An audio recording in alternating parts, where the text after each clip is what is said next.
Y el anuncio de un nuevo partido que tiene el apoyo del sector magisterial en la bancada, ¿no es un anticipo de una ruptura? Nosotros hemos saludado el inicio de la inscripción del Partido Magisterial y Popular, porque cuanto el pueblo se organice más, vamos a obtener mayores victorias, mayores conquistas. Aquí lo importante es que no somos enemigos de clase. Y en la lucha nos encontraremos, nos abrazaremos y derrotaremos un enemigo mayor. Por tanto, a Perú Libre no le afecta en absoluto. Por el contrario, nosotros hemos saludado que sea así dentro de la sinceridad, pero también dentro de la fraternidad y dentro del principio unidad, discusión o discrepancia, pero nuevamente unidad. ¿Y por qué los maestros congresistas no se afiliaron a Perú Libre o no se han afiliado? Porque muchos fueron invitados de último momento. Por eso, nosotros hubiéramos querido de que se anuncie antes y pudieran afiliarse, porque también estratégicamente la candidatura de Castillo, que ya se había conversado aproximadamente un año, la guardamos en reserva hasta el último momento, porque si no hubieran empezado una campaña anti-Castillo y posiblemente hasta lo hubieran sentenciado para inhabilitarlo, como hicieron con Gregorio Santos, con Adubiri, con Cerrón, lo mismo hubiera sido con Castillo. Por eso es que se toma la decisión en soltar la candidatura faltando una semana antes de que se cierren las inscripciones a un partido. Ahora, ¿cuál es el mérito de su hermano, Waldemar Cerrón, para ser el vocero de la bancada?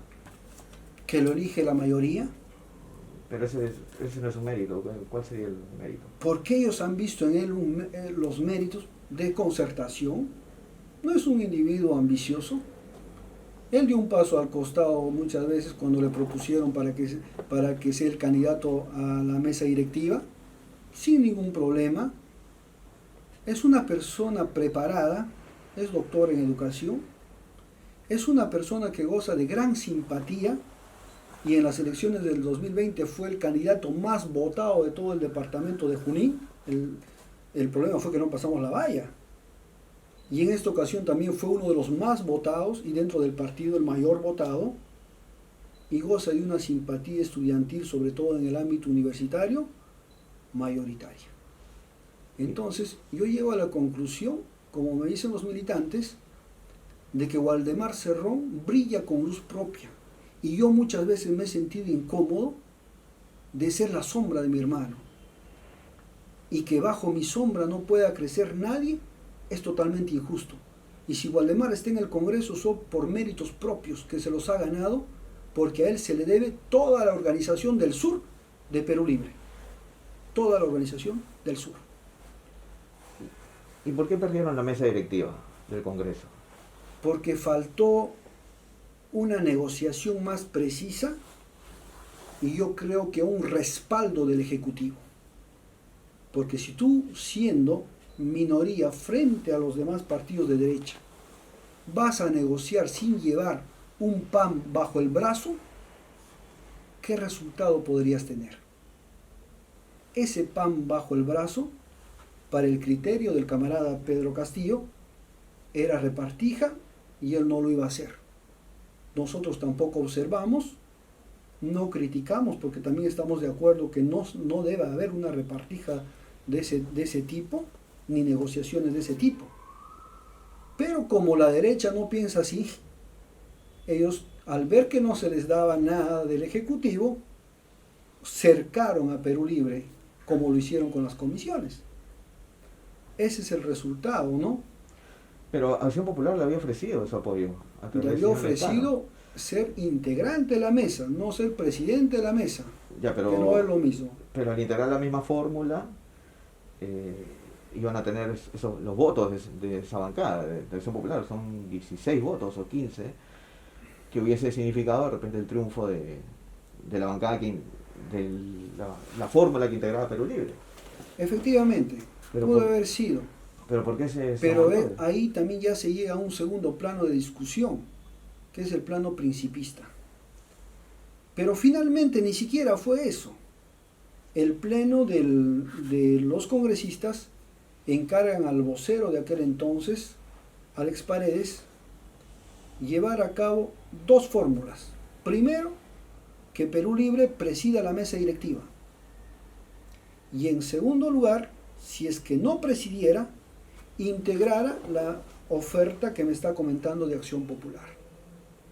Pero el vocero hizo inconsultamente una tercera acción. ¿Cuál? Inscribir, si no me equivoco, a Somos Perú en la cabeza y a Perú Libre ponerlo como miembro. O sea, algo que no había sido encargado del pleno de la bancada, lo cual concluyó con el cese de su cargo. ¿Alex Paredes entonces traicionó a Perú Libre? Yo diría que no. Yo diría que más bien lo hizo en un ánimo de salvar una lista donde se integrase el partido. No podría decir en ninguna medida que fue una traición. Pero fue un mal negociador. Fue un mal negociador, podría ser, pero no malintencionado y menos poner esa categoría mencionada. Toquemos el punto de la Asamblea Constituyente. El gobierno, el presidente ha dicho que va a insistir con el tema de la Asamblea Constituyente, pero que va a pasar por el Congreso. ¿Usted está de acuerdo con eso?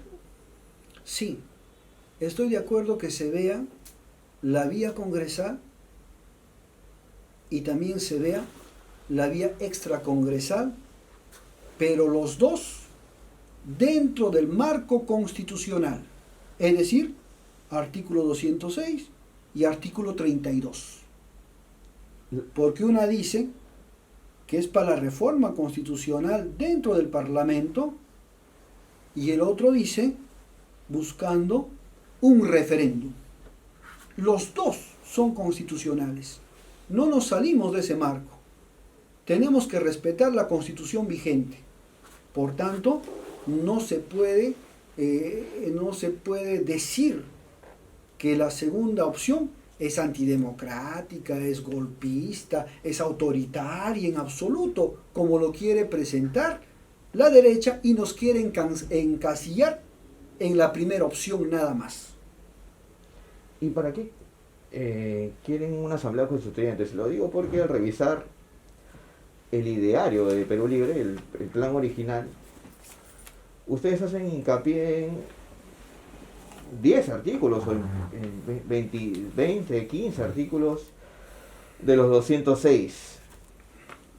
Y artículos que están más referidos al capítulo económico. ¿Por qué no cambiar solamente esos artículos del capítulo económico? Es que si pusiéramos y todos los capítulos, ya no sería un ideario, sería una constitución política o una crítica a la constitución política.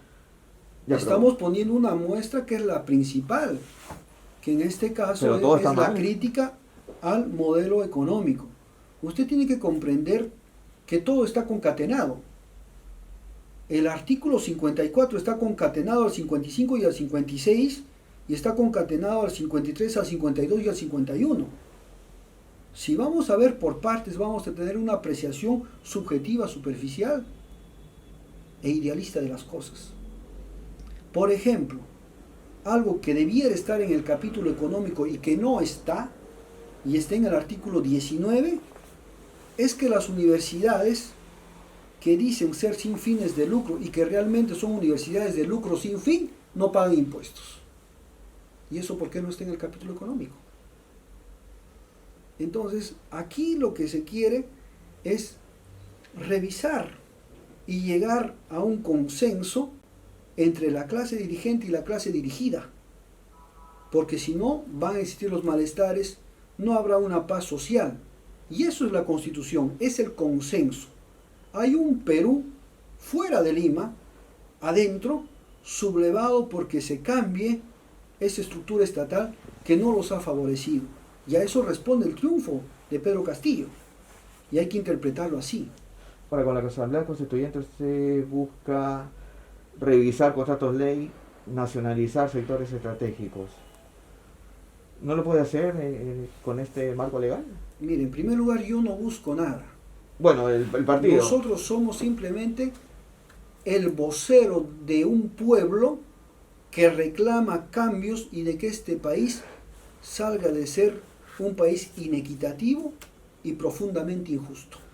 Y, por En ejemplo, tal sentido, si la Asamblea Constituyente mayoritariamente dice que hay que recuperar los recursos naturales mediante cualquier método, es la voz soberana de un pueblo que tiene que respetarse y que es más democrático que 130 congresistas. ¿y qué contratos ley deben revisarse? Los contratos ley, por ejemplo, de las concesiones, que aquellos que dicen que si hay un derrumbe natural de 10 días que interrumpió la carretera, el Estado le tiene que seguir pagando.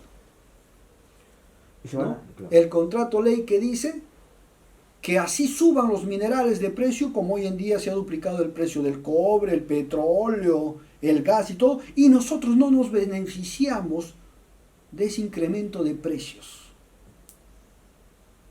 Es totalmente injusto. Y eso debe revisarse, debe renegociarse.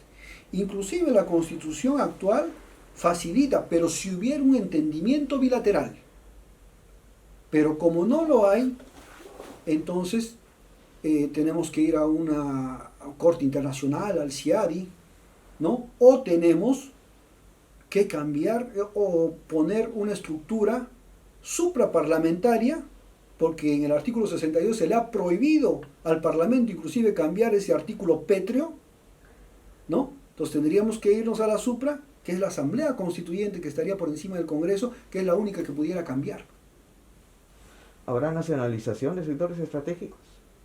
Mira, la nacionalización no nace por apoderarse de una empresa. Por ejemplo, dicen muchos, quieren nacionalizar el gas de Camisea. ¿Cómo vamos a nacionalizar lo que es nuestro? El gas de Camisea es propiedad del Estado peruano. ¿Y En qué- este rato estará concesionado, administrado por un... pero es propiedad. Pero ya nos han metido en la psicología colectiva de que no nos pertenece y hay que rescatarle mediante una nacionalización.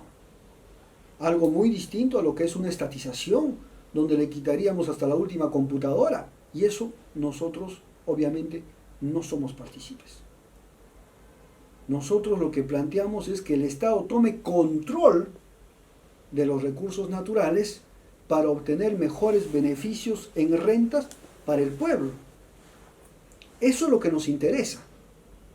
Eso no parte por necesariamente nacionalizarlo, sino tener el control para que estos señores paguen el canon, paguen el sobrecanon, paguen el obro voluntario, paguen el derecho de vigencia y eliminen la evasión tributaria y que se parezca a la ilusión tributaria y muchas cosas más. Esos privilegios que se les dio en tiempo de terrorismo, supuestamente, no pueden estar vigentes, y más aún cuando la Constitución fujimorista y el señor Fujimori dicen que él ha acabado con el terrorismo hace tiempo. y en ese sentido, en esa línea, ¿qué proyectos mineros usted considera que deberían ser anulados? Anulados ninguno.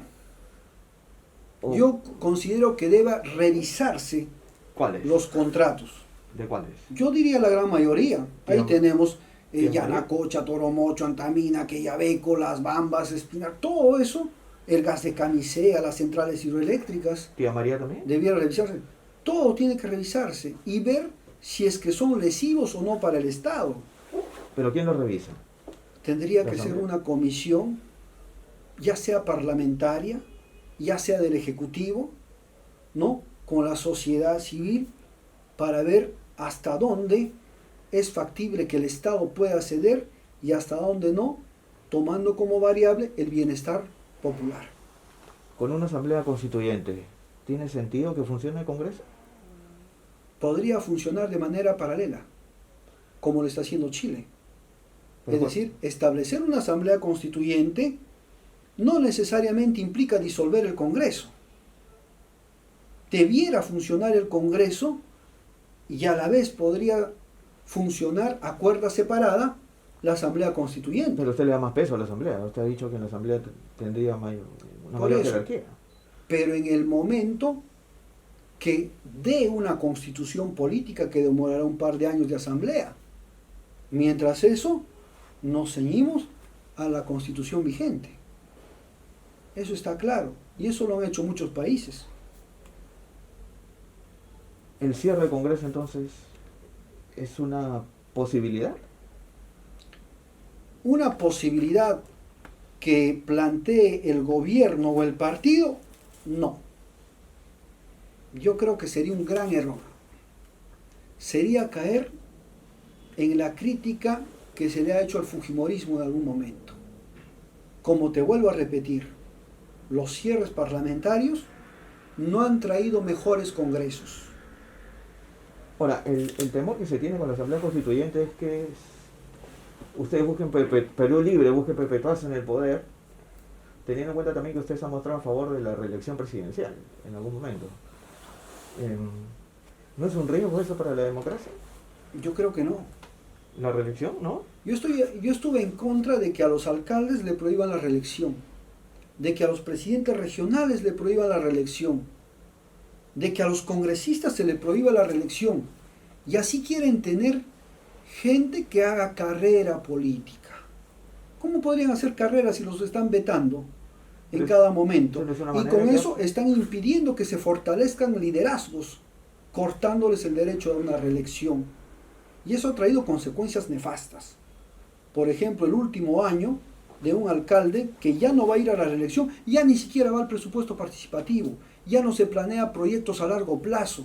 Todo es un desastre el último año y trae como consecuencia el atraso del pueblo en su conjunto. Entonces, yo estoy a favor de la reelección. Y si el pueblo reelige un gobernante a cualquier nivel, simplemente hay que entenderlo como la ratificación de la voluntad popular. No hay que verlo como una perpetuación de poder, porque en tal caso yo podría decir que la derecha se ha perpetuado 200 años en el poder en el Perú hasta que ganó Perú Libre. No podría decir eso, ¿verdad? Porque han habido diferentes tonos de derecha, algunas más democráticas, algunas más dictadoras, etc. ¿Puede decirme un país que haya aplicado con éxito un ideario político similar al de Perú Libre? Un país que haya aplicado con éxito similar, por ejemplo, países del corte socialista y también del corte capitalista. Por ejemplo, usted puede ir a Suecia y la medicina es gratuita a todo nivel. Puede ir a Francia, a España. ¿Francia ha aplicado el ideario Perú Libre? Usted me ha dicho ¿O tiene un modelo similar al de Perú? Similar. En la salud pública, sí. Va a Canadá. La accesibilidad de la medicina es universal, hasta gratuita. Pero es fácil hacerlo en el primer mundo, ¿no? Donde hay muchos recursos. Lo heroico es hacerlo en el tercer mundo, donde no hay recursos. Caso Cuba, caso Bolivia, caso Ecuador. Entonces, hay similitudes que podemos hacer tanto con el primer mundo como con el tercer mundo. Pero el problema es que nosotros no somos ni chicha ni limonada. Pero le voy a leer otra declaración. Y también de neurocirujano en la pandemia. Yo tengo casos, Pero no ha pedido licencia yo tengo sindical. casos operados en el área privada en la pandemia. Con mucho riesgo, pero los he operado. Pero me refiero en el Estado. Y he atendido casos en mi casa y también en la clínica Santo Domingo con COVID. Leyendo tomografías, dándoles el tratamiento, porque ese rato era un tema realmente dramático. ¿Y por qué no lo trabajó en el Estado? ¿Por qué no lo trabajé en el Estado? Porque yo no he perdido mi vínculo con el gobierno regional. Yo sigo siendo gobernador regional. Estoy solamente suspendido, pero no estoy vacado. El día que yo esté vacado y pierda mi vínculo laboral, tendré que volver a salud. Por eso que ese despido que hace de la institución es totalmente arbitrario. ¿Y cuándo fue? Y lo mismo pasó con la Universidad del Centro. Arbitrariamente, cuando yo todavía no he perdido hasta el día de hoy mi vínculo laboral con el gobierno regional. Hasta que el jurado emite una resolución y diga, el señor fue vacado del cargo y concluye su vínculo laboral. ¿Y cuándo realizó usted su última operación? Hará hace aproximadamente 4 meses, 3 meses. Así es. ¿Cómo ha pagado la reparación civil de 850.000 soles? Ese es otro mito. Yo no he pagado 850.000 soles. Yo he pagado, si no me equivoco, no es la cifra exacta, cerca de 269.000 soles. Debe, Con los entonces. ahorros familiares. No, es que el resto lo han pagado el resto de los sentenciados. Somos 4 sentenciados. Así que eso de achacarte que tú has pagado todo, que hay que incautar, parte pues obviamente de un razonamiento totalmente malicioso con tal de hacerte quedar mal ante la opinión pública, ¿no? Pero ¿cómo Así de cómo concreto. se recolectó ese dinero? Las balas, como dice el primer ministro Guido Bellido en una Tienen que explicarlo quienes han depositado por su parte y yo explicar la que he depositado por mi cuenta, que es también con apoyo partidario, porque el partido hace una reunión y al ver que mi sentencia tiene un carácter político, el partido también decide aportar frente a esa causa, cuando yo estaba detenido. Y a eso responde, por ejemplo, el aporte que hace la señora Dina Boluarte con el señor Braulio Grajeda y también la coordinación que hace en ese entonces Guido Bellido. Ahora, la hipótesis fiscal en el caso de lo dinámico del centro es que se recaudó plata ilícita del gobierno regional para financiar la campaña Perú Libre. Totalmente falso. Es que ¿sabe qué pasa? El fiscal tiene una teoría del caso, que está bien, que ejercite hipótesis, y yo los felicito por eso, porque a partir de eso el pensamiento se hace más riguroso de poder detectar algún acto delictivo. Está en todo su derecho, ¿ya? Entonces, el deber nuestro es demostrar que eso no es así. Yo estoy muy seguro, como que estoy sentado hoy en este momento con tu persona, de que ni un centavo fue a la campaña del profesor Pedro Castillo.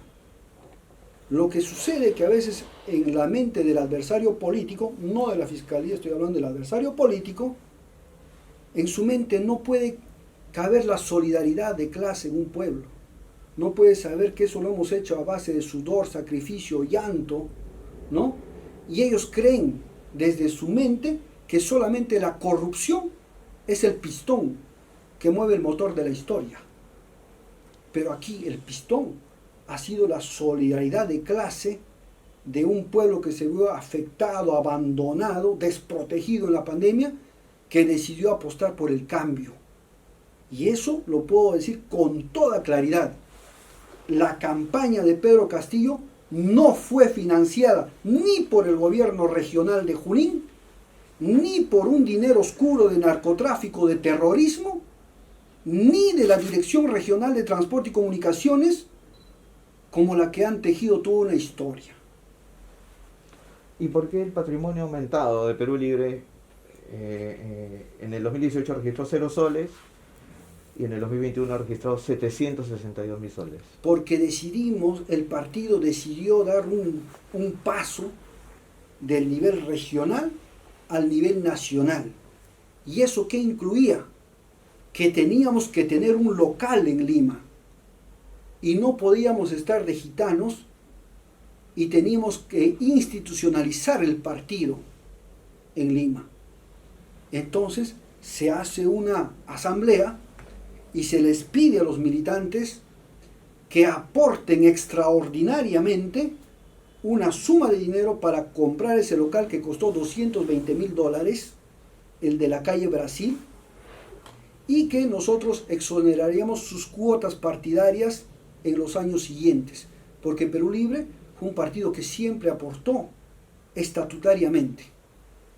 Y muchos de ellos aportaron y debidamente bancarizados, todos. No hay ningún centavo que no esté bancarizado en la compra de ese local. Ese es el patrimonio que aumenta. O sea, es el local el que hace ese desnivel aparente. ¿Por qué ha querido retirar dinero del banco? Sus ahorros.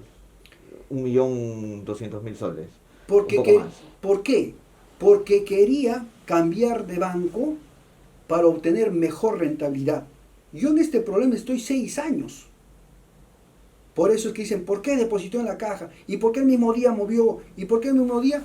Simplemente porque si estoy investigado 6 años de lavado de activos, ningún banco quiere aumentarte una mejor rentabilidad de tu dinero. Entonces tienes que preguntar, tienes que cambiar. ¿Por qué? Porque no puedes estar con un rendimiento mínimo, casi nada, por simplemente ser políticamente expuesto, como te llama el banco. Por eso es que se hicieron esos movimientos. Entonces en algún momento el Interbank me ofrece mayor rentabilidad y con un cheque de gerencia traslado ese dinero. Y eso es ahí, alrededor de eso se teje, pues tuvo una historia que ese dinero haya venido del Brain, haya venido de los dinámicos. Y no, es el mismo dinero que está investigado hace mucho tiempo. Por eso es que no tengo ningún problema yo con mi patrimonio. Y de patrimonio de lo que yo tengo es solamente una casa en este momento. La casa de Huancayo, donde vivo, ¿ya? Y mis cuentas de ahorro. Y nada más. No tengo empresas, no tengo dinero en el extranjero, no manejo tarjetas de crédito, ni tampoco me apremia. Y vivo generalmente de mi actividad privada y por eso es que casi no toco el dinero del Estado. Debe ser un médico muy envidiado entonces. Yo creo que envidiable no, porque ningún neurocirujano en el Perú quisiera ser tan pobre con la profesión que tengo como Cerrón. Porque era para que yo haya tenido en Huancayo una gran clínica si hubiera trabajado como un médico neoliberal. Y no lo he hecho por 2 razones. Porque mi padre fue un hombre de izquierda y asesinado por sus ideas. Y lo otro, porque me educó la Revolución Cubana. Pero no para ser un mercantilista. ¿Llama pobreza a tener más de 1.000.000 de soles? ¿Qué? No. Yo lo que te digo, que mi patrimonio ahora, como cualquier neurocirujano en Lima, sería entre 16 y 20 millones. Que no lo es. Que no lo es. Investigue otros neurocirujanos aquí en Lima y va a ver usted la diferencia abismal de patrimonio que hay en 20 años de trabajo. ¿Por qué no han separado a Arturo Cárdenas de Perú Libre? O sea, la vicepresidenta Dina Boluarte había anunciado su separación en vista de que se ha visto comprometido con el caso de los dinámicos del centro. Por la presunción de inocencia. Porque quien habla también ha sido víctima de una sentencia política. Y el partido decidió no retirarme del cargo porque cree en mi inocencia.